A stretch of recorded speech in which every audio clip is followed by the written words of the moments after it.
Assalamualaikum warahmatullahi wabarakatuh. Kami kelompok dari Salut Distrik Garut akan membahas materi tentang struktur sistem pencernaan manusia. Materi ini dibuat secara berkelompok. Anggota kelompoknya terdiri dari saya sendiri, Aris Martini, kemudian ada Ibu Deliana Lubis, dan Ibu Cindy Alpin. Video ini kami gunakan untuk memenuhi tugas laporan praktikum mandiri 2 dalam mata kuliah praktikum IPA di SD. Apa itu sistem pencernaan? Sistem pencernaan adalah sekelompok organ tubuh yang bekerja sama untuk mengubah makanan menjadi nutrisi yang dibutuhkan oleh tubuh. Proses ini dimulai segera setelah kita memasukkan makanan ke dalam mulut dan berlanjut hingga sisa-sisa yang tidak tercerna keluar melalui anus. Saya Deliana Lubis, saya akan menjelaskan fungsi utama sistem pencernaan. Yang pertama, memecah makanan.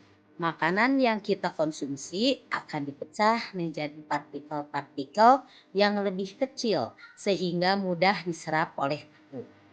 Kemudian, menyerap nutrisi. Nutrisi yang terkandung dalam makanan seperti karbohidrat, protein, lemak, vitamin, dan mineral akan diserap oleh usus halus dan kemudian didistribusikan ke seluruh tubuh melalui darah. Mengeluarkan sisa makanan. Sisa makanan yang tidak dapat dicerna akan dikeluarkan dari tubuh dalam bentuk feses. Berikut adalah organ-organ dalam sistem pencernaan. Yang pertama ada mulut, kemudian kerongkongan, lambung, usus halus, usus besar, hati, pankreas, empedu, dan anus. Saya Cindy Alpini akan menjelaskan tentang proses pencernaan di mulut. Tahap paling penting dan pertama dari proses pencernaan, setelah memasukkan makanan ke dalam mulut, gigi kita menggilingnya menjadi potongan-potongan kecil. Kita menyebut prosedur ini sebagai pencernaan mekanis. Setelah dari mulut, perjalanan makanan dilanjut ke kerongkongan. Gerakan otot dalam sistem pencernaan yang menyerupai gelombang, gerakan ini sebanding dengan tindakan meremas tabung, di mana makanan atau cairan dipaksa masuk ke usus besar oleh kontraksi otot yang bergantian. Pencernaan selanjutnya adalah pencernaan di lambung atau ventriculus.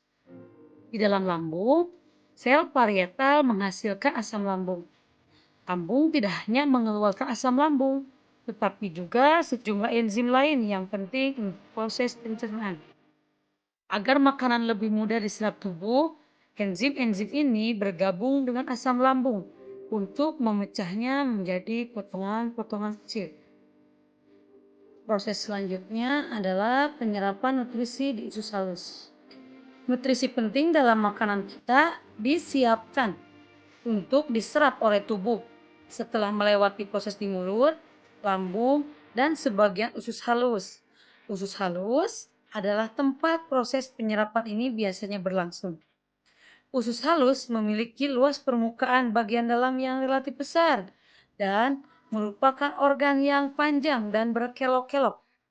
Hal ini memungkinkan penyerapan nutrisi yang optimal.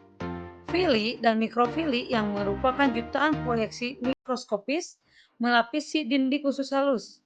Tujuan dari mikrofili dan vili ini adalah untuk meningkatkan luas permukaan penyerap. Dalam struktur sistem pencernaan terdapat juga peran hati, pankreas, dan empedu. Yang pertama adalah hati, organ terbesar dalam tubuh. Hati memiliki berbagai fungsi dalam sistem pencernaan. Fungsi utama hati dalam mencerna adalah memproduksi empedu. Kemudian pankreas. Pankreas adalah organ yang terletak di belakang lambung. Organ ini menjalankan dua fungsi. Yang pertama, kelenjar eksokrin yang menghasilkan enzim dan kelenjar endokrin yang menghasilkan hormon. Pankreas adalah kelenjar eksokrin yang berfungsi dalam sistem pencernaan. Kemudian yang ketiga adalah empedu. Kantong empedu adalah tempat empedu yang dihasilkan hati disimpan sementara. Kantong empedu berkontraksi saat kita menelan makanan berlemak, melepaskan empedu ke duodenum. Empedu akan bercampur dengan makanan di duodenum dan membantu pemecahan lemak. Proses yang selanjutnya yaitu proses di usus besar. Segmen terakhir dari sistem pencernaan. Makanan yang belum dicerna secara tuntas akan mencapai usus besar setelah melewati proses pencernaan di lambung dan di usus halus. Disinilah tahap akhir pencernaan berlangsung, terutama produksi feses dan penyerapan air. Proses yang terakhir dalam sistem pencernaan adalah proses yang terjadi di anus. Proses ini adalah tahap akhir dari pencernaan, di mana sisa makanan yang sudah tidak dapat dicerna lagi dikeluarkan dari tubuh.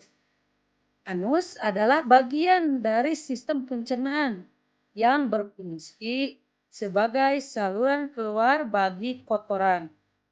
Proses ini diawali dengan pengumpulan feses di rektum yang kemudian dikeluarkan melalui anus saat otot sphincter relaksasi. Sekian pembahasan tentang sistem pencernaan dari kelompok kami. Terima kasih atas perhatiannya. Wassalamualaikum warahmatullahi wabarakatuh. Sekian pembahasan